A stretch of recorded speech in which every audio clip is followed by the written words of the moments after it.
Israel से Qatar की राजधानी दोहा में हमास के नेताओं पर हमले के बाद से अरब इस वक्त इसराइल के खिलाफ एकजुटता दिखाने लगा है। इस हमले ने केवल कतर की संप्रभुता और क्षेत्रीय सुरक्षा को चुनौती नहीं दी, बल्कि यह मिडिल ईस्ट के अरब देशों में एकजुटता की भावना को भी भड़का चुका है। इसराइल के इस हमले के बाद अरब देशों ने एक स्वर में इसराइल की कार्रवाई की कड़ी निंदा करते हुए कतर के प्रति अपनी संपूर्ण एकजुटता और समर्थन व्यक्त किया। यह घटना सिर्फ कतर के लिए नहीं, बल्कि पूरे अरब क्षेत्र के लिए एक गंभीर संदेश है। कतर, जो कई सालों से इसराइल और हमास के बीच सीज फायर वार्ताओं का एक महत्वपूर्ण बिचौलिया रहा, उस पर इस तरह का हमला न केवल उसकी संप्रभुता को चुनौती देता है, बल्कि यह इस बात का संकेत भी देता है कि इसराइल द्वारा किए गए इस प्रकार के हमले का मध्य पूर्व में शांति और स्थिरता की प्रक्रिया को गंभीर खतरा पैदा कर सकता है। अरब देशों की एकजुट प्रतिक्रिया। सऊदी अरब और यूएई का समर्थन। सऊदी अरब और संयुक्त अरब अमीरात ने सबसे पहले इस हमले की कड़ी निंदा की। सऊदी विदेश मंत्रालय ने इसे निर्दयी इस्राएली आक्रमण और कतर की संप्रभुता का उल्लंघन करार दिया। वहीं यूएई ने भी इस कार्रवाई को धोखेबाज इसराइल हमला बताते हुए कतर के साथ अपनी पूरी एकजुटता व्यक्त की। इन देशों का यह कदम दर्शाता है कि इसराइल के खिलाफ सिर्फ एक्शन ही नहीं, बल्कि एक साझा राजनीतिक दृष्टिकोण भी है, जो इन देशों के आपसी सहयोग को दर्शाता है। तुर्की और ईरान की प्रतिक्रिया।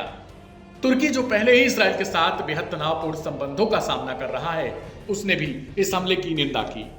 तुर्की ने इसे क्षेत्र में शांति की संभावनाओं को नष्ट करने के रूप में देखा। तुर्की का यह बयान स्पष्ट करता है कि मध्य पूर्व में शांति प्रयासों में किसी भी प्रकार की विघटनकारी कार्रवाई से तुर्की की असहमति है। वहीं ईरान ने भी इस हमले को सभी अंतर्राष्ट्रीय नियमों और कतर की राष्ट्रीय संप्रभुता का उल्लंघन करार देते हुए इसे अत्यधिक खतरनाक और अपराधी कार्रवाई कहा। ईरान की इस प्रतिक्रिया ने इस घटना को क्षेत्रीय सुरक्षा पर भी एक गंभीर खतरा डालने के लिए चित्रित किया। पैलेस्टाइन और यमन का समर्थन। फिलिस्तीनी अधिकारियों ने इस हमले को निर्दयी अपराध और सभी अंतर्राष्ट्रीय नियमों का उल्लंघन बताते हुए कतर के प्रति अपनी पूरी एकजुटता दिखाई। वहीं यमन के हूती विद्रोहियों ने भी इस हमले पर अपनी चिंता व्यक्त की और इसे इसराइल के विस्तारवादी नीतियों का हिस्सा करार दिया। जॉर्डन और मिस्र का रुख। जॉर्डन ने इस हमले को अंतर्राष्ट्रीय कानून और संयुक्त राष्ट्र चार्टर का उल्लंघन करार दिया। मिस्र ने भी इसे कतर की संप्रभुता का उल्लंघन बताते हुए कड़ी निंदा की।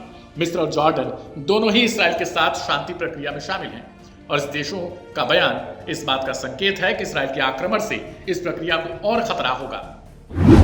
अरब लीग और क्षेत्रीय एकजुटता। अरब लीग ने इस हमले को निंदनीय और अंतर्राष्ट्रीय कानूनों का उल्लंघन करार दिया। अरब लीग के महासचिव ने कतर के प्रति अपनी पूर्ण एकजुटता और समर्थन व्यक्त करते हुए इसे एक क्षेत्रीय सुरक्षा संकट के रूप में चित्रित किया। यह प्रतिक्रिया अरब देशों के बीच एकजुटता को और मजबूत करती है, जो इसराइल के खिलाफ एक सामूहिक रुख अपनाने का संकेत देती है। वहीं अंतर्राष्ट्रीय प्रतिक्रिया की बात करें तो अंतर्राष्ट्रीय स्तर पर भी इस हमले की निंदा की गई। संयुक्त राष्ट्र के महासचिव एंटोनियो गुटेरस ने भी इसे कतर की संप्रभुता और क्षेत्रीय अखंडता का उल्लंघन करार दिया। अमेरिका और यूरोपीय देशों ने भी इसे हमले की निंदा करते हुए क्षेत्रीय शांति की प्रक्रिया को बाधित करने वाली कार्रवाई कहा। हालांकि अमेरिका ने यह भी कहा कि हमास को खत्म करना इसराइल और अमेरिका का एक साझा उद्देश्य है, लेकिन इसके स्थान को लेकर संकोच किया गया। इस हमले ने यह साफ कर दिया कि इसराइल के खिलाफ अरब देशों की एकजुटता केवल कतर की सुरक्षा और संप्रभुता तक सीमित नहीं, बल्कि यह पूरे क्षेत्रीय सुरक्षा ढांचे का हिस्सा बन चुकी है। अरब देशों का यह सामूहिक बयान इसराइल के लिए एक स्पष्ट संदेश है कि वे किसी भी प्रकार की विदेशी आक्रमणों या क्षेत्रीय अस्थिरता को बर्दाश्त नहीं करेंगे।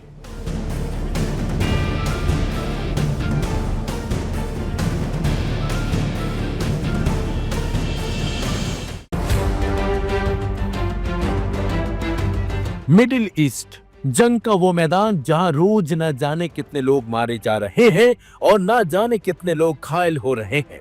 मरने वालों में सबसे ज्यादा संख्या महिलाओं और छोटे छोटे बच्चों की है। इजराइल जिस तरह से हमास को खत्म करने के नाम पर नरसंहार कर रहा है, उसके चलते आज गाजा कब्रिस्तान में तब्दील हो चुका है। लेकिन अब हमास के लड़ाकों को मारने के नाम पर इजराइल ने कई और देशों को भी निशाना बनाना शुरू कर दिया है। जी हाँ, इजराइल ने कतर की राजधानी दोहा पर एक बड़ा हमला किया है। इस हमले के बाद मिडिल ईस्ट बड़े युद्ध के मुहाने पर खड़ा है। इस हमले पर इजराइल का कहना है कि उसने हमास के अधिकारियों के ठिकानों पर हमला किया है। हमले के जो वीडियो फुटेज सामने आए हैं, उसमें साफ साफ दिखाई दे रहा है कि किस तरह से कई घर पूरी तरह से तबाह हो गए और लोग सड़कों पर किस तरह से भागते नजर आए। वहीं इस हमले को इजराइल ने सही फैसला बताया है। इजरायली वित्त मंत्री बेजलेल स्मोट्रिच ने हमास नेतृत्व को निशाना बनाकर किए गए हमले की तारीफ करते हुए इसे सही फैसला बताया। स्मोट्रिच ने एक सोशल मीडिया पोस्ट में कहा, आतंकियों को दुनिया में कहीं भी इजराइल के लंबे हाथों से कोई छूट नहीं है और ना ही मिलेगी। दोहा पर हुए हमले पर ईरान भी काफी भड़का हुआ है। ईरान ने इजरायली हमले की घोर निंदा की है। यहां तक कि ईरान ने इजरायली हमले को अंतर्राष्ट्रीय कानून का उल्लंघन बताया। ईरानी मीडिया के मुताबिक ईरानी विदेश मंत्रालय के एक प्रवक्ता ने दोहा में हमास अधिकारियों पर इजरायली हमले की निंदा करते हुए इसे अंतर्राष्ट्रीय कानून का खतरनाक उल्लंघन बताया है। ईरान के विदेश मंत्रालय के प्रवक्ता इस्माइल बागई ने सरकारी टीवी को बताया, यह बेहद खतरनाक और आपराधिक कार्रवाई सभी अंतर्राष्ट्रीय नियमों और विनियमों का घोर उल्लंघन है। कतर की राष्ट्रीय संप्रभुता और क्षेत्रीय अखंडता का उल्लंघन है। हैरानी की बात तो यह है कि इजराइल गाजा के साथ युद्ध शुरू होने के बाद अपने हमलों का दायरा लगातार बढ़ाता जा रहा है। पहले सीरिया और यमन को निशाना बनाया गया और अब कतर। और जिस तरीके से कतर की राजधानी दोहा पर इजरायली हमले के बाद मिडिल ईस्ट में तनाव और तेजी से बढ़ने की आशंका अब बढ़ जाती है। इस हमले के तुरंत बाद ईरान सक्रिय हो गया है और कतर के समर्थन में बयान दिया है। खास बात तो यह है कि 2 सालों में इजराइल ने 6 मुस्लिम देशों पर हमले किए हैं। सिर्फ ईरान ने ही इजराइल पर बड़ा हमला किया है और नेतन्याहू की सेना को कड़ी टक्कर दी है। आखिरकार इजराइल को ईरान के आगे झुकना भी पड़ा और युद्ध विराम की गुहार तक लगानी पड़ी थी। तब जाकर ईरान ने सीज फायर का ऐलान किया। ईरान ने इजराइल के साथ साथ कतर और कई मुस्लिम देशों में अमेरिकी सैन्य ठिकानों को निशाना बनाया था।